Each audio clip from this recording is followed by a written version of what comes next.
Hello and welcome. You sound so perky, Louisa. Are you a bit tired? I am very tired, but then again it's a Monday, so what can you do? Well, we've been on a bit of a hiatus because Louisa's been away. I've been away jet-setting in Fiji. Being naughty girl, I'm sure. I do, not in that sense, but I do have a hilarious Fiji yarn. Good. Well, I'm looking forward to it. I have two great yarns for you. I don't know what one. Do you want to hear Fiji first? Or I think you need to translate yarn because I think people yarn. in the States are going to think you're talking about knitting. Spinning and knitting, yeah. I'm imagining like Rumpelstiltskin with like one of those things like, what does he do? Like making gold or whatever? Or Spawning? I don't know. I have no fucking idea. No. But yeah, no, yarn is like a good chat, good story. Yeah. So yeah, I've got Fiji, and then I've got something that happened to me on the radio show this morning. Okay. Yeah. What one do you want first? Fiji. Okay, so I went away on a work trip 2 weeks ago, and so we went to Fiji. We were sponsored for our radio show. Nice. Anyway, so that was a Wednesday till a Saturday, and then there were a few of us who were like, we may as well stay on. It was a long weekend. So we were like, okay, we'll spend Saturday night there and come back really late on Sunday night. So it was like, our flight was at like 8:45 or something. Anyway, so on the Friday night, we didn't really go out because we're still on the work thing. Woke up on the Saturday morning and I had a DM from this guy, a direct message. Yeah. And I clicked into it, but I didn't click allow or decline because we weren't friends on Instagram yet. So I just read it and it was like, come party, like I'm in Fiji, we've got lots of mutual friends, and I just sort of went, whatever. How did he even find you? I actually don't know that part of it. Stalker. And then stalker. No.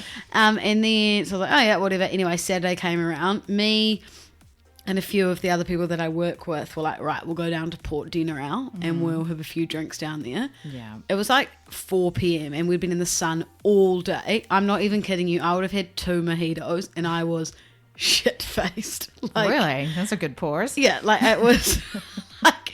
there was a Fijian band playing music and no one, like people were around, but people were just like quietly having a few drinks, dinner, like it was 4:30 and I was yelling, play Justin Bieber, play Bieber. And so they actually started, it was horrific.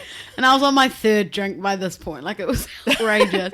Anyway, so they started playing My Mama Don't Like You, She Likes Everyone, like on this like bongo drum and stuff. Okay, this isn't part of the good part of the story, this is just me telling out the yarn. Yeah. And there was a like a wooden, I guess you'd call it a pole, and I started swinging around it, like singing with them, and like, my mama don't like you, she likes everyone, and people were just watching, like, get that girl home. Sam was filming me, being like, Jesus, this is horrific. Heidi and Harriet just couldn't believe it, but everyone was like, no, they could believe it. To be fair, that's very standard behaviour from me. Anyway, and so then we were like, all right, we'll go to another. We just kind of were bar hopping around the Port Dinnerau. Went down to Cardo's, which is like this big kind of open area. There was a live band, like cool music, a lot of young people and heaps of people who'd been on the yachts.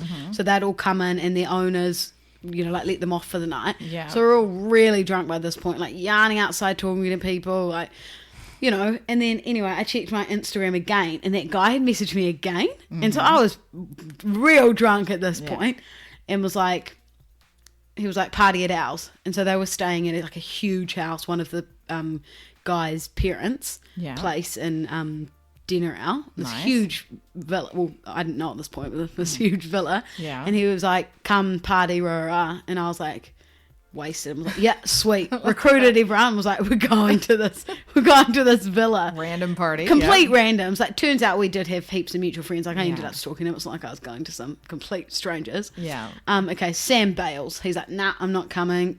Load of, random dudes and whatever going on there. No, thank you. Harriet goes, nah, not coming, no thanks. And then so I was like, I can't go on my own. No. Heidi, you've got to come with me. And she was like, oh my God, like no one wanted to come with me. And I was like, come on, I'm the only single one here. We're going to the party. Yeah. And she was like, fine. Anyway, ended up getting there. So much alcohol. This place was unreal. Like huge pool, like 2 massive boats outside, like heaps of people there, everyone drinking. Anyway, everyone ended up in the pool, whatnot. Huge night. Went home, woke up in the morning, and he messaged me and was like, we're leaving and we're going out on the boat in 20 minutes. Do you guys want to come? We were all so hungover. And I was like, I'm going. Who's coming with me? And Sam was like, yeah, I'll come out on the boat. And the girls were like, nah, no chance, too hungover. Convinced them all. We went out on this boat. One of the best days of my life. We just started drinking like rosé, beer. It was like 10 a.m. Went to Cloud 9, like Beachcomber Island, Muscat Cove, all these places. Yeah, it's great to have your own boat out in Fiji. It's exactly. amazing. Yeah. And then forgetting that my flight was obviously at 8:45 p.m. that day. Oh, shit. So we're all on the same flight. There's 4 of us. We're on the same flight. These guys aren't. They're not going home. They're all from Sydney. They're not going home till Wednesday. So it's about 4 p.m. I'm very drunk at this point, and the boys are chanting and like, change your flight, change your flight, change your flight. So 4 p.m, flight's 8:45. We literally have to get off Beachcomber Island. I'm legless, like everyone's very drunk at this point. Log on to the Air New Zealand app, change my flight till the next night. Nice. Perfect. So now I'm stuck in this, like, on this boat. You don't have a hotel? So obviously I'm staying at the villa. Yeah. Anyway, everyone else gets on the plane. They go back to Auckland. Yeah. And then I wake up the next morning and I'm like, whoa, shit, I am still in Fiji and my flight is not till 8:45 tonight. I don't land till midnight and I've got work at 5 a.m. So anyway, woke up, it was a Monday, had the day off work. I was like, well, I'm still in Fiji. Got up, did the exact same thing, got drunk, out in the boat, same thing. Then I had to go to the airport, woke up the next morning, 5 a.m. for work, about 3 hours sleep. Oh my God. Can I say it was absolutely worth it though? That's probably my best work yet. That's what I love about being single. You don't have to respond to anyone. Yeah, you know? totally. Like I can just be like, oh, I'm going to do that. I'm going Yeah. to change my flight to 2 hours before my plane and stay another night in Fiji with randoms. Nice. Well, it turns out I did. It worked out that it was my friend's older brother and like his friend group and stuff. So I did actually know them. Yeah. But like, great work from me. I had a great time in Fiji. So did you like anyone that you met there? I have kept in contact with one of them. Mm-hmm. And are you going to see them again? Maybe. He lives in Sydney, so... Yeah. Well, there's flights going back and forth, so I guess we'll see. We'll see. Oh, well, that's a great story. Thank you. So I think I mentioned this on an earlier podcast that we did of talking about how these different kind of personalities would come out with certain types of therapy. Yeah. And I remember you going, I can just imagine them going, and that's actually quite close to the truth, Louisa. Ooh, very creepy. Yeah, so when I was training in hypnotherapy, you kind of learn how to do suggestions, how to hypnotize people and, you know, tell them to see their future self, how they want to be. And as you get more and more advanced, there's different techniques you can do. And so I got this book that was like way ahead in the course. I don't even think they were training us in it, but I like read about this technique, and it's something called parts therapy or ego state therapy. And it's kind of based on the premise that we all have like a mini version of multiple personalities. And, you know, so if you want to quit smoking, there may be like, you know, you should quit. There's a part of you that wants to quit, but there may be another part that doesn't. Or if you want to lose weight, there's a part of you that wants to lose weight. There's another part that doesn't, that keeps sabotaging. Like we all know how to diet, but we'll just keep binge eating. Yeah, I've got that. I've got a voice. So I get this book. It was called like Ego State Therapy. I think that was the name of it. Read it. Go, I can do that. Like skimmed it, to be totally honest. And I had this woman that I knew that, because at this point I'm just practicing on people, right? I'm not charging anyone. It's kind of like casual in my spare room. And so she comes and she wants to do weight loss. So I thought, well, we'll try this different technique and we'll see if a part of you is sabotaging. So what you do is you get them into this relaxed state, and then you say, you know, there's a part of you that wants to lose weight and there's another part that doesn't. I'd like to talk to either part, or like the part that doesn't.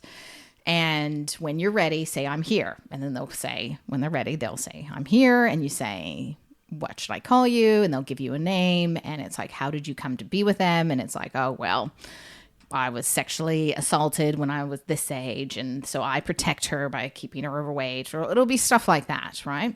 So there was like kind of that type of stuff going on with her.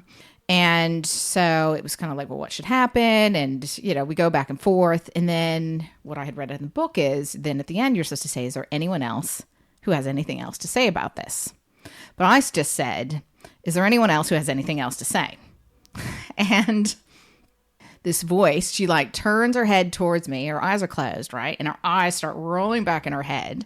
And she goes, I'm here. And oh my God. And I was like, you of something from like Harry Potter. Oh, and it was just like, you know, this little funny look on her face, right? And I was like, I remember goose pimples breaking out on my nose. Like I was that like, oh my God, what the hell is this? And it was like, oh, hi, what should I call you? Blue Ball. And I was like, oh, hi, nice to meet you, Blue Ball. Hello there, little Blue Ball. You don't sound that little. How did you come to be with, we'll call her Susie. And it was like, I bounced into her when she was 2 and I gave her meningitis. And I was like, oh. I'm going, what? That's great, Blue Ball. Okay. So, and I just didn't even know what the hell You're like, to do. what the F is going on? Yeah. So how do you feel about Susie's weight? I don't care.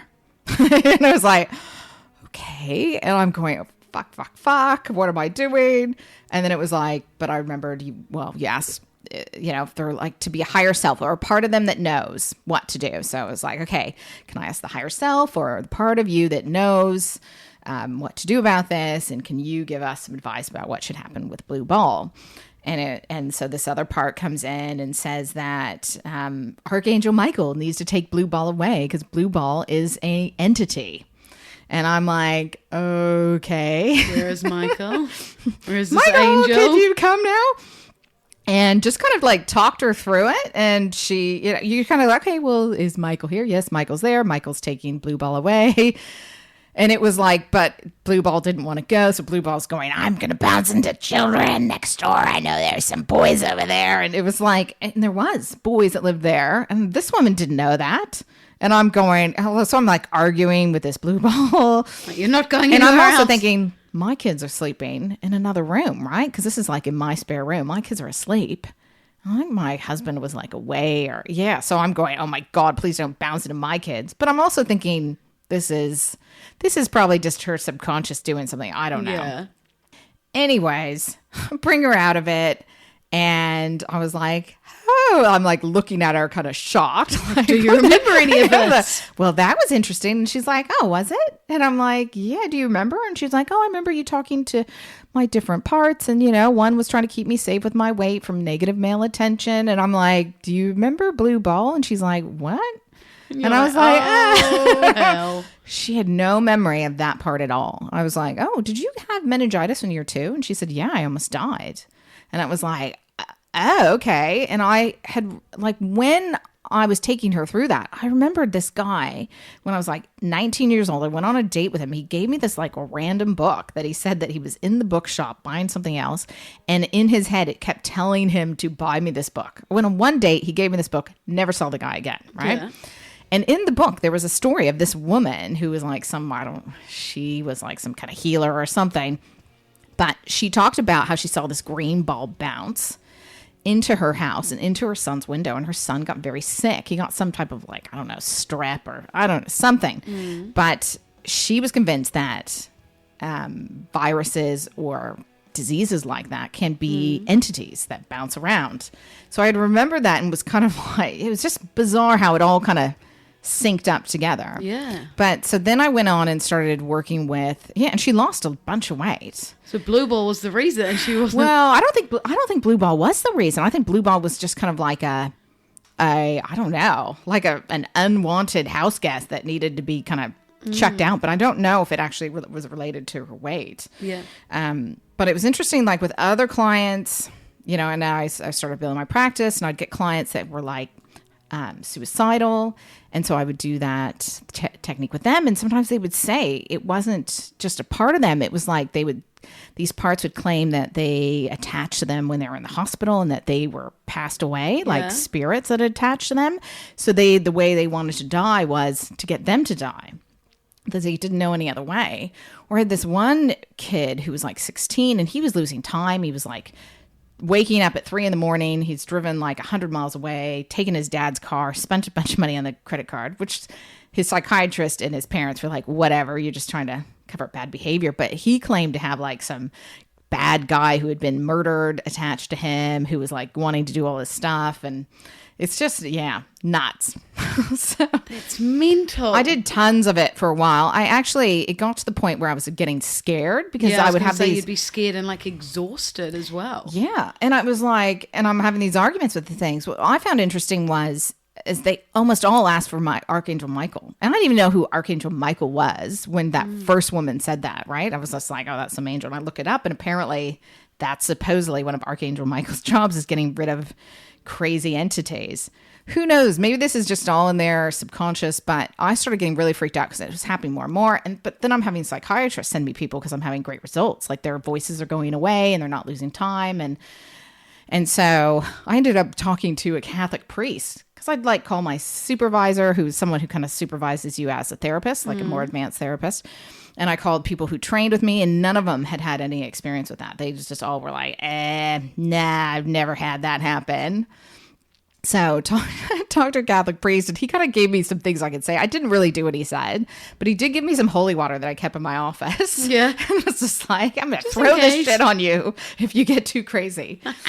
But yeah, after a while, I really got over it, to be honest, because it was like a bit draining and scary. Yeah. Terrifying. I'd be terrified. I'd be like, and no the things deal. they would say would be quite horrible. And so I just kind of like one day afterwards, sometimes I'll do a little meditation of kind of just leaving behind the day. And I was like, I'm done doing that. I don't want to have clients like that anymore. And I haven't had any since. Maybe I just avoid doing that parts therapy and asking. Get rid of the parts. But I know. It's terrifying though. Oh my God, that sounds horrific. Yeah. So anyways. Wow. You never know. Maybe all the voices in your head aren't just you. I don't know. Pretty nuts. All right. You have a story to tell? I've got another yarn. So I got to work, actually from last Friday, everyone was being really sneaky about something that was happening on Monday and kept not talking to me about it. And they'd be like, oh, well, every time I'd come over, I'd be like, what are you guys talking about? So That's a horrible feeling. Obviously I knew they were stitching me up with something on the show on Monday. So I got to work today and I was like to Sam, oh, what have you got your camera for? And then he just gave me the smirk. And I was like, what have you guys got planned? Anyway, so we have a board which gets filled out of like the hours and minutes and like segments on our show. From 7:45 till 8:50 was blank. Oh no. So I was like, okay, that is a whole hour of you guys throwing me under the bus or something's going on. So I was like, oh my God. And do you know my gut instinct was it was something to do with Fiji, that they'd got the guy that I've been talking to like on the show or like something horrific. So I was like, oh my God. So they pulled me in at 7:45 and Sammy was like, right, Lulu, what do you think you're in here? And I was like, I don't know, but I feel sick. Yeah. Like, I don't know what's going on, what you're stitching me up with. And he goes, it's something to do with Fiji. And I was like, oh, no. This is workplace bullying. I know. I was like, oh, you're not. This is not happening. And they're like, you're going to have to leave the studio for 10 minutes. So I had to go and sit in the newsroom and I had to face the wall because there were obviously people coming in and out. So I was literally sitting there like, oh my God, what is going on? Oh. Couldn't believe it. And they were talking about it on air the whole time. Anyway, so then Heidi was like, all right, you can come out now. And I walked straight into the studio and there is a table with a red tablecloth, candles, a bottle of wine and 2 glasses. And then in the corner, there are 4 men.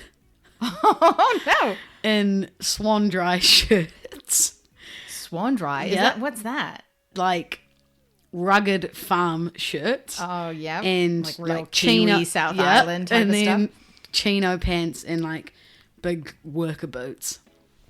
And Ew. so I go over to the microphone. I'm like, what the hell is going on? And they're like, All right, Lulu, we have the 4 finalists of the Rural Bachelor in studio, and it is 60 seconds speed dating with each of them. Oh. So I sit down at this table, and it is me. And so I've got 60 seconds with each of the guys.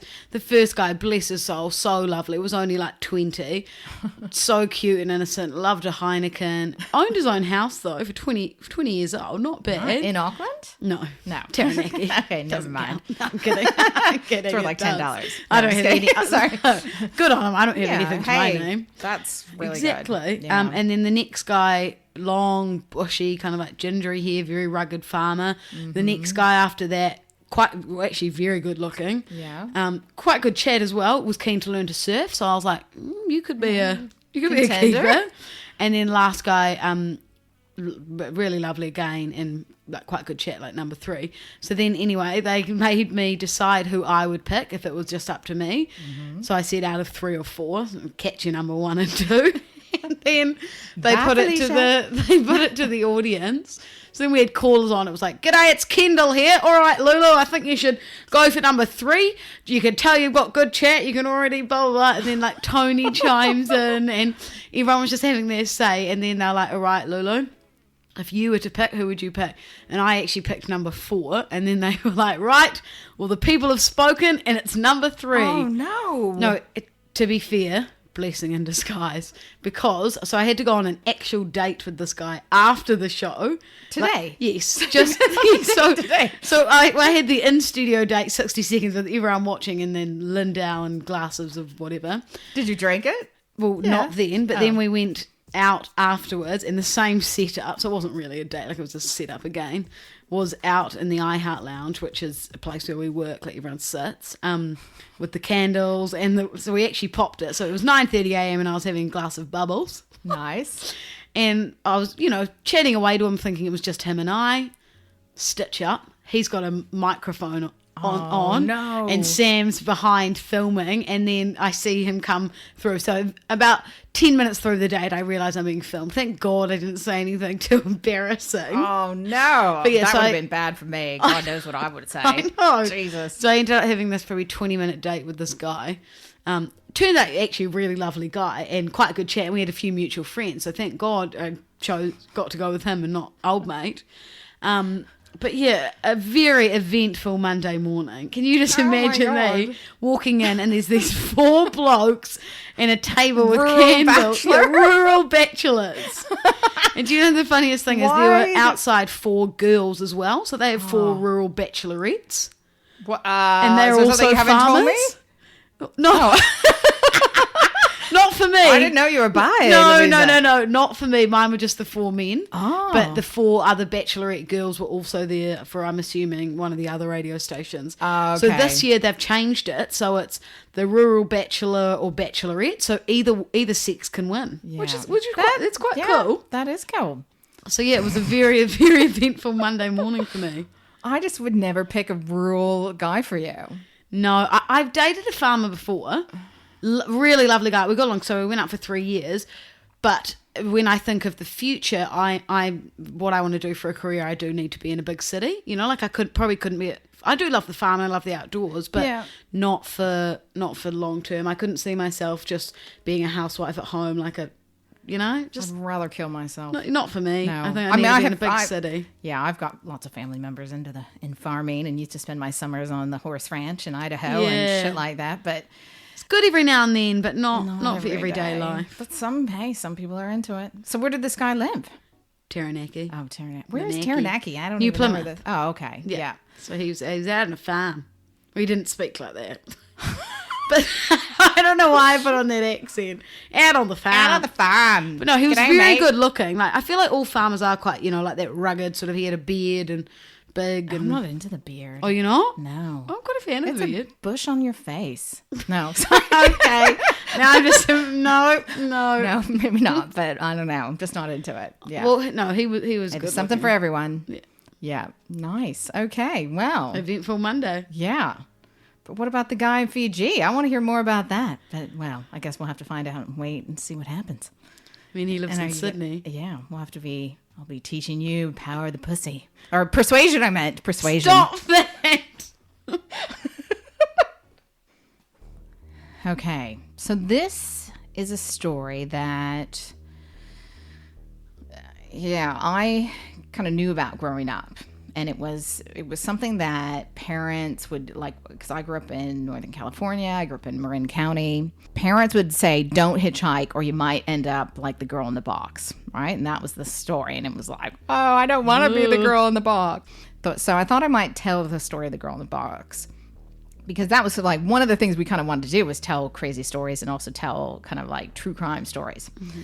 So on the morning of May 19th, 1977, this 20-year-old girl named Caroline Stan decided to hitchhike from her home in Eugene, Oregon to Northern California, I'm not sure where, to attend a friend's birthday party. So she spent most of the day accepting rides from various strangers and slowly making her way to, it'd be a pretty long hitchhike. So then she was picked up by this young couple, guy named Cameron Hooker, who's 23, and his 19-year-old wife, Janice. So Colleen had turned down a number of rides before getting into the Hooker's blue van. And never get into a van. That's one thing I have always been told. Like the Candyman? Absolutely not. Yeah, this is the 70s. So, but she got in because it was a couple, and they also had an 8-month-old daughter, right? So they thought that would be a safe bet, like a nice young couple. However, just 30 minutes into the ride, he pulls the car off or the van off in a remote area, takes a knife to her throat, and forces this contraption on her head that he basically made. It's like this 20-pound box. So that he had like made to kind of like keep people from like knowing what's going on. So he tied her up. He put this huge, heavy hinged box on her head. He was a skilled carpenter, so he had made it so it would fit really close to your head, and it was lined with soundproofing material, so you can't see and you can't really hear. So they take her back to their home in a little town called Red Bluff, California, which is it's in the Wops, buttfuck nowhere, California, where she was forced into the basement, where she was brutally raped and tortured. So he suspended her from the cellar or their basement ceiling while he beat her while his wife watched. So his 19-year-old wife, what the hell? Beat her, and then they had sex on a table underneath her while she's being like suspended from the ceiling. So during the time she was held captive in the couple's home, Colleen was stretched on a rack, regularly whipped and beaten, deprived of food, burned, routinely raped, and repeatedly electrocuted. And so the wife agreed to this because he was doing stuff to her. So it was like, okay, well, you can kidnap someone else and you can torture her so he will stop torturing his wife. It is sick now. Oh, but so their deal was that he couldn't have sex with them, but apparently that didn't last long at all. So he would keep her in a wooden box so she couldn't escape. That was in the cellar. And it was like the dimensions of like a crate. I don't know how big, but she was unable to lie down. So she had to sleep sitting inside the box, bound by chains. Oh my God. Yeah. So eventually the couple moves from the house to a mobile home or a trailer park. So they didn't have a basement to keep her. So he constructed another box, which is like the same size as a coffin, which allowed her to sleep lying down. What a nice guy. Oh, huh? Wow. So kind. Yeah. And he placed this underneath their waterbed. So he just put like a few holes in it so that she could have like some breath. But I mean, Northern California in the summer, it gets like, 40 degrees or over 100 degrees. It's like insane. You want to die. It's so hot.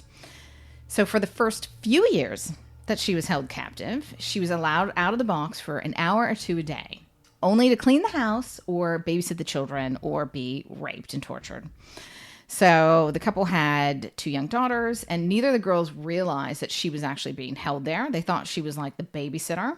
So they thought she'd just go home to her house every night. I don't know how they pulled that, but yeah. But meanwhile, she's living under their bed.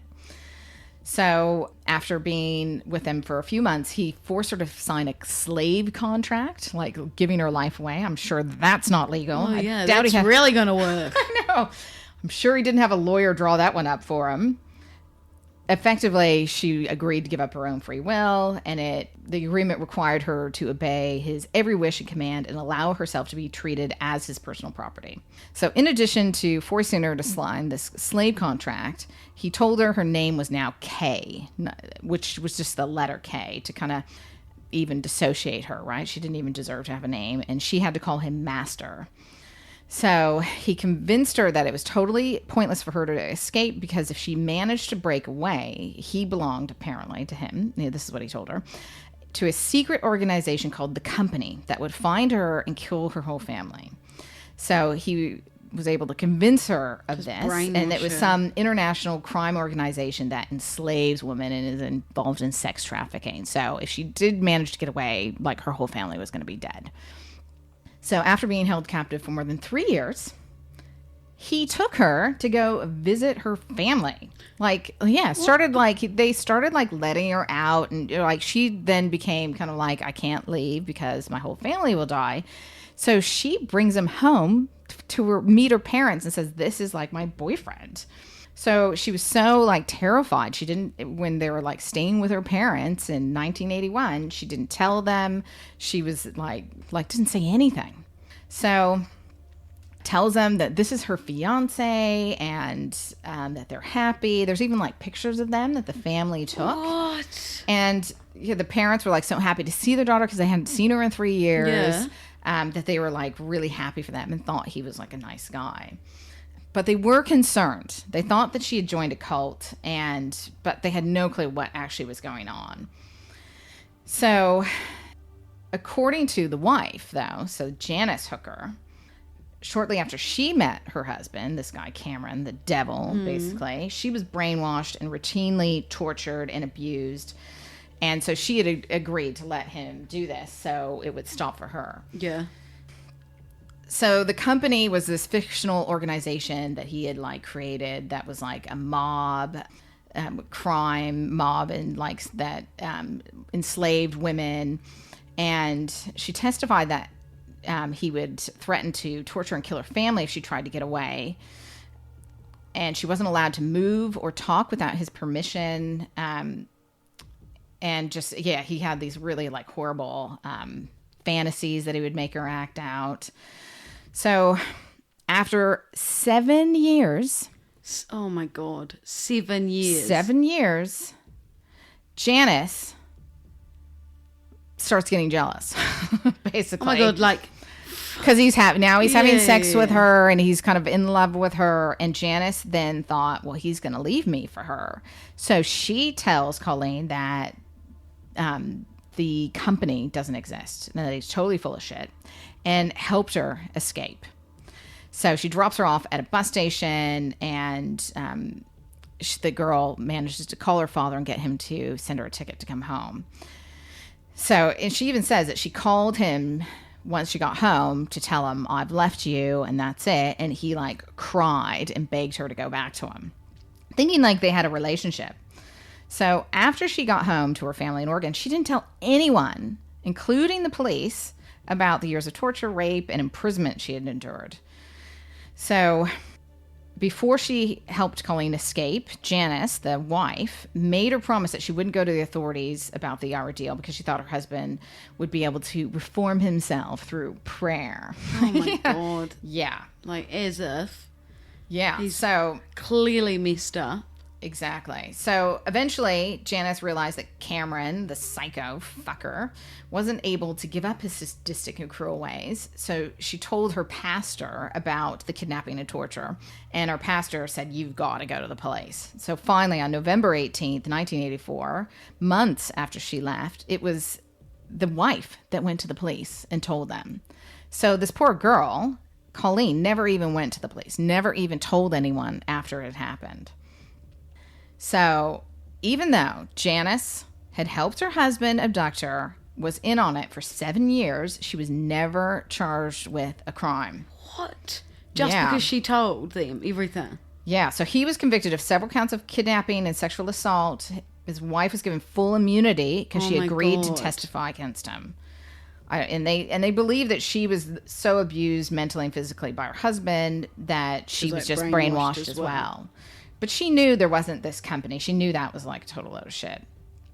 But during his trial for kidnapping and rape and torture, the wife reveals that her husband had kidnapped another woman, a 19-year-old girl named Marie Elizabeth Spanhack, on January 31st, 1976, which is like a year before, that they had taken her home and he tortured her and murdered her, like killed her. But apparently they never could find the body, so they didn't have any evidence, and it was just kind of hearsay. But this girl did disappear without a trace, right? So it's pretty clear that he was the one who did it. Some people are so messed up in the head.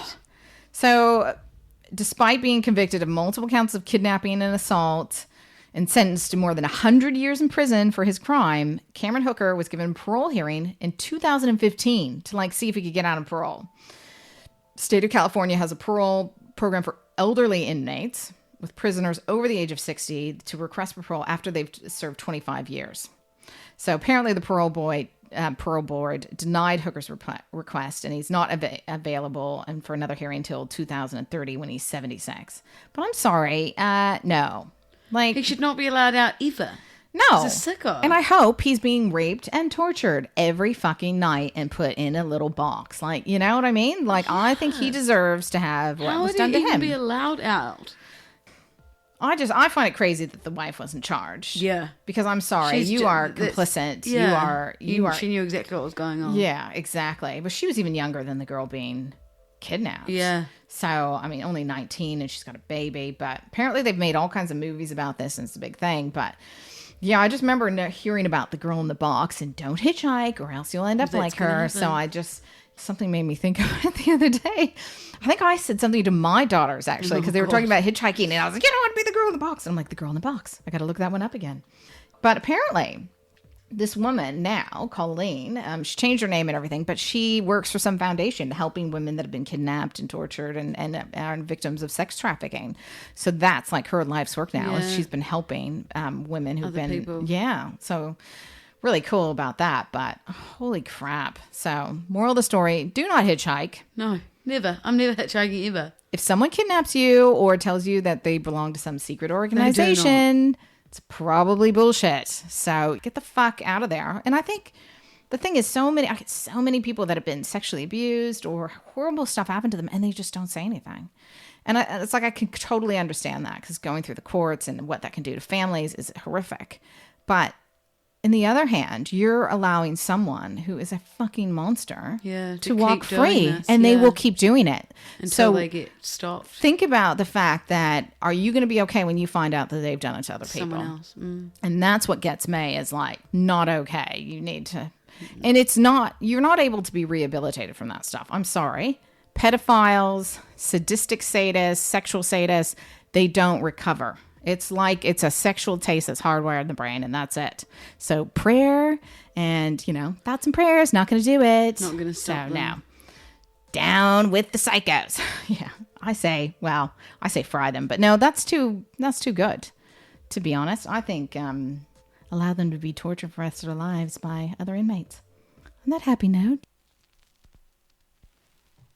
Caroline's about to sneeze. I'm trying not to. Sayonara. I feel like we needed an outro jingle song. Should we make up I don't know. A rap.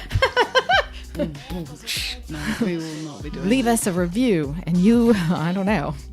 And I won't say fuck you. No. That was the whitest white girl rap ever. Well, I'm pretty much the whitest girl in America, I would say, but I'm not in America anymore. So maybe next time we'll hear of Louisa has broken in a stallion from her from her farm boy. Excuse me. What was it? Rural bachelor. Oh, Jesus Christ. The rural. Maybe I'll be the rural. No, I won't. Do you get to be the rural bachelor? Tie some hogs and shear some sheep, milk some cows, shear some sheep, drive some tractors. Woohoo! Hey. I bet it's some girl's fucking wet dream come true. Just not mine. Not mine either. But hey, good on him. Yeah. Write us a review. Stay tuned for the next episode. We won't have sounds like a yo, Dr. Dre, the next episode. Doom. And on that note, I don't think you're going to be starting a band anytime soon.